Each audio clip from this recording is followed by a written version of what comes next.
कार्यालय कलेक्टर जिला नारायणपुर ने रिक्त पदों पर भर्ती के लिए विज्ञापन जारी किया है। दोस्तों नमस्कार, आप देख रहे हैं जीरो पीरियड। 23 मई की डेट पर कार्यालय कलेक्टर जिला नारायणपुर की तरफ से एक भर्ती विज्ञापन जारी किया गया है और इसमें विभाग में राजस्व विभाग के अंतर्गत तृतीय श्रेणी के सहायक ग्रेड 3 स्टेनोटाइपिस्ट, वाहन चालक, चतुर्थ श्रेणी अर्दली, चौकीदार, भृत्य एवं फर्राश, ये कैटेगरी में पद हैं। इन पर स्थानीय मूल निवासी अभ्यर्थियों से सीधी भर्ती हेतु आवेदन 12 जून 2023 शाम 5 बजे तक आमंत्रित किया गया है। पदों का जो विवरण है वो नीचे दिया गया है, आप देख सकते हैं। ये टेबल मैं आपको दिखा रहा हूँ, जो चार्ट जिसमें पदों की संख्या के बारे में विवरण है। सहायक ग्रेड 3 के कुल मिलाकर के 12 पद हैं। ये 12 पद अलग अलग खंडों में बटे हुए हैं। अनारक्षित, अनुसूचित जाति, जनजाति, अन्य पिछड़ा वर्ग, फिर महिलाओं के लिए और फिर विशेष पिछड़ा वर्ग के लिए, भूतपूर्व सैनिकों के लिए। तो ये सब अलग अलग पार्ट में बटे हुए हैं। जहाँ जहाँ जितने पद हैं वो आप कॉलम में देख पा रहे होंगे। कुल मिलाकर के पदों की संख्या 12 है। स्टेनोटाइपिस्ट का एकमात्र पद है अनारक्षित, लेकिन कुल पदों की संख्या 4 है। वाहन चालक के 3 पद हैं, अर्दली के 3 पद हैं, चौकीदार के 3 पद हैं, भृत्य के 6 और फर्राश के 1। इस तरह से 32 पद हैं।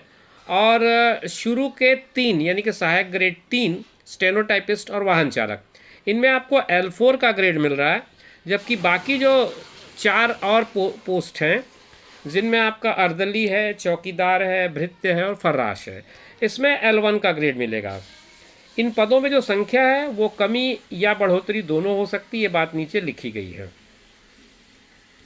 अब आइए समझते हैं इसके लिए योग्यताएं कौन कौन सी मांगी गई हैं।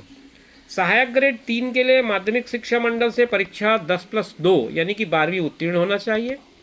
डाटा एंट्री या प्रोग्रामिंग में 1 साल का डिप्लोमा या प्रमाण पत्र हो।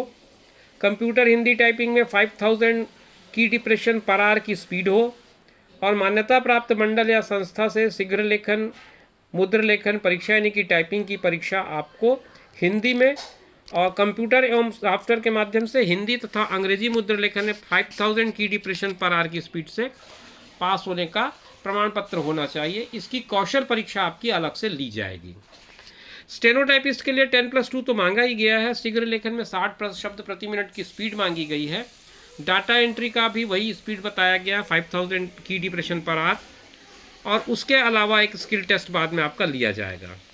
वाहन चालक के लिए 8वीं कक्षा पास होना चाहिए आपको, ड्राइविंग लाइसेंस आपके पास हो हल्के वाहन चालन का, और किसी मान्यता प्राप्त शासकीय संस्था में या शासकीय अनुदान प्राप्त संस्था में वाहन चलाने का अनुभव होना चाहिए 1 साल का।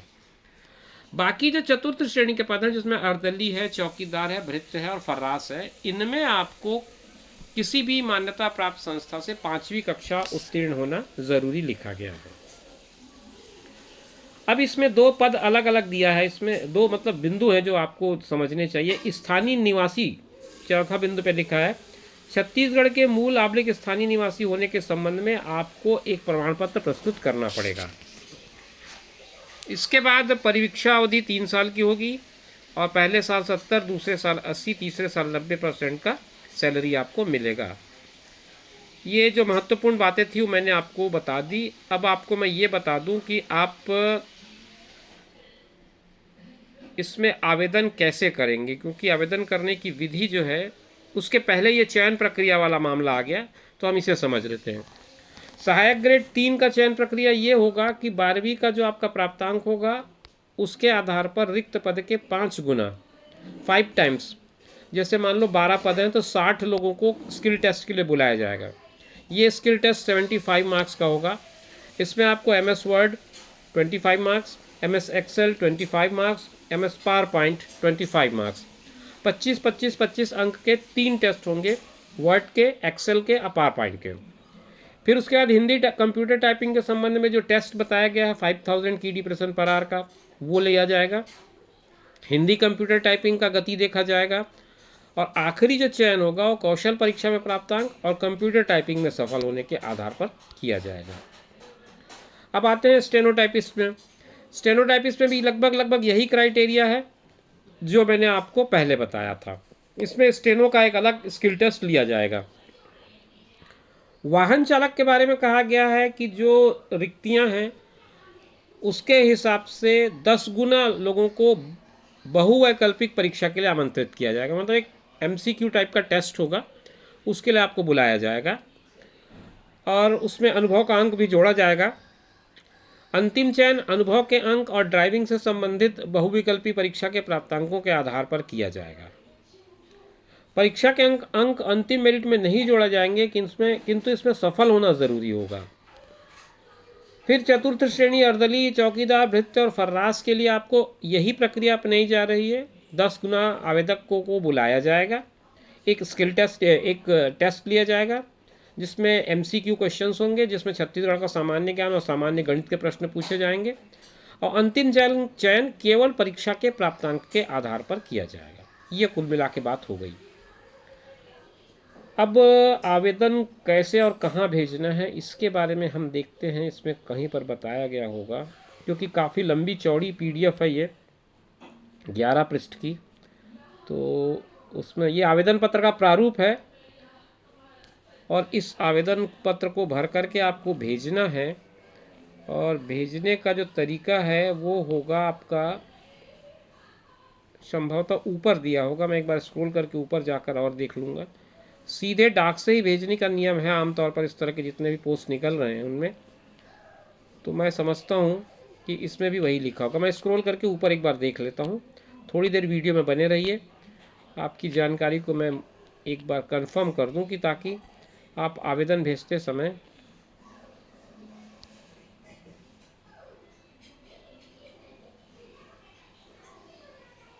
ये सारी चीज़ें इसमें लिख रहा है। अभ्यर्थी एक से अधिक रिक्त पदों के लिए आवेदन भेज रहा हो तो अलग अलग आवेदन भेजें और अभ्यर्थी अपना आवेदन पत्र निर्धारित प्रारूप में प्रस्तुत करें, अन्यथा आवेदन अमान्य कर दिया जाएगा। लिफाफे के ऊपर आवेदित पद का नाम, आवेदक का नाम, आवेदक का वर्ग एवं पत्र व्यवहार का पता लिखें और उसके बाद आपके जितने आवेदन आएंगे वो narayanpur.gov.in में पात्र और अपात्र के कैटेगरी में अपलोड कर दिए जाएंगे। तो आप वहाँ से इसको चेक कर लेंगे। तो ये बात तय हो गई कि आपको डाक से ही भेजना है और पता जो रहेगा वो नारायणपुर का रहेगा। आपको नारायणपुर के पते पे ही ये पूरा का पूरा एप्लीकेशन भेजना होगा। स्पीड पोस्ट, या सबसे ऊपर ही लिखा था, हमने देखा नहीं। छत्तीसगढ़ के स्थानीय मूल निवासी सीधी भर्ती के लिए 12 जून 2023 शाम 5 बजे तक पंजीकृत डाक या स्पीड पोस्ट के माध्यम से भेज सकते हैं। पता यही रखें आप, जिला कलेक्टर जिला नारायणपुर, पद का नाम जरूर लिफाफे के ऊपर लिख दें। तो मैं समझता हूँ इस विज्ञापन में जितनी बातें थी वो मैंने सब आपको बता दी हैं। उम्मीद करता हूँ आपको सारी बातें स्पष्ट हो गई होंगी। इसी तरह के इन्फॉर्मेटिव वीडियोज़ के लिए आप हमारे चैनल पर बने रहिए। हम आपसे फिर बात करेंगे अगले वीडियो में। तब तक के लिए दीजिए इजाज़त। नमस्कार।